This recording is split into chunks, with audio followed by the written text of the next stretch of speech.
Hi guys, it's Ruthie here, and we're getting ready to make banana pudding parfaits. These are the ingredients that you are going to need. These cookies, I did not use traditional wafer cookies. I used these. They're found at Aldi, and they are really good cookies. So go check them out.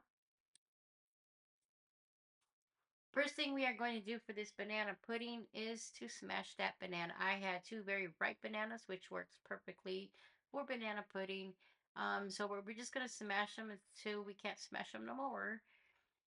Um, and for the pudding, I did have one sugar-free and then one regular, just to help cut down on some of the sweetness because the banana is going to provide a lot of sweetness to this.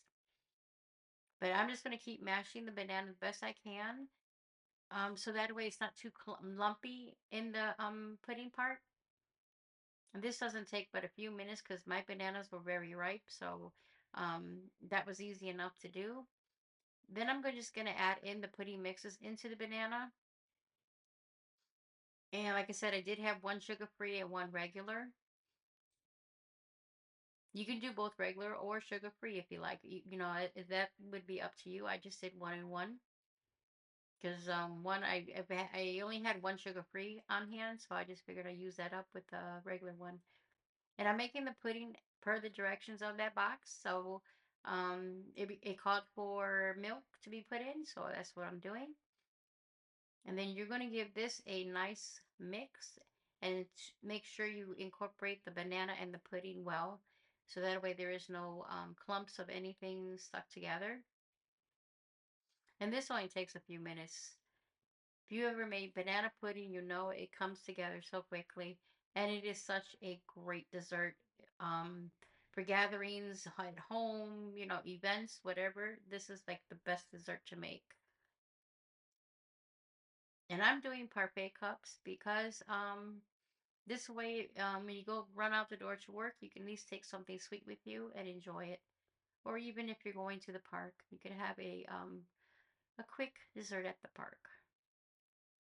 So once everything now is incorporated very well, we're going to add in a full tub of whipped topping. Um, and just when you're doing the whipped topping, you want to make sure you're going to fold it in and not give it a stir so it doesn't break the topping down. And because we want the topping to help thicken it up some too. And I'm making sure I get every little bit out of that container. At first, I started with the fork, trying to fold with the fork, and that did not work. And you will see that very soon. It wasn't folding the way I needed to fold.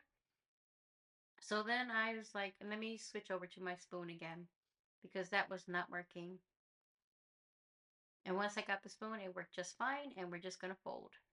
Start from the bottom and work your way to the top. And you do this until the whipped topping and the banana pudding is all incorporated and mixed well.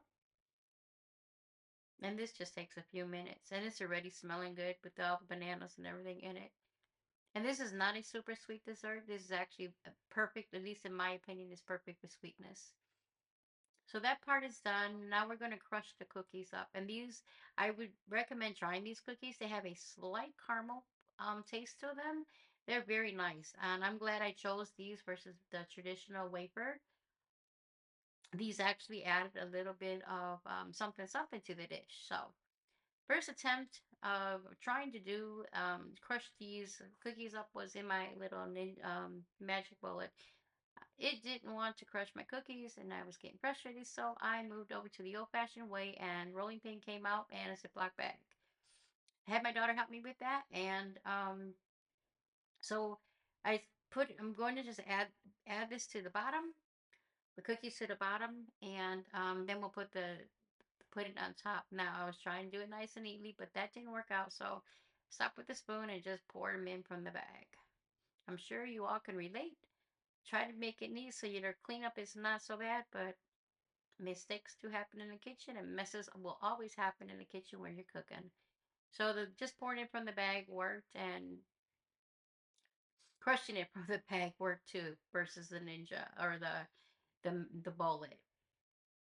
So we got them filled a good like a quarter of an inch up, and then we're just gonna put in the pudding now.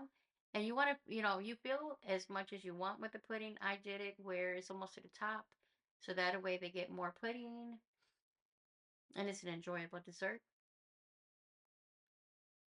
And I do this for 8 of them. I did make eight. And I'm just showing you three, but I did make 8 of them. It came out of this, the two boxes. And I did not have enough cookies left so I could top off on the top, but that's fine. They still came out great. And they are gone. From the time I made it, it didn't last but a couple of days in the refrigerator. So, and when you're making these, I would chill it for at least a couple hours.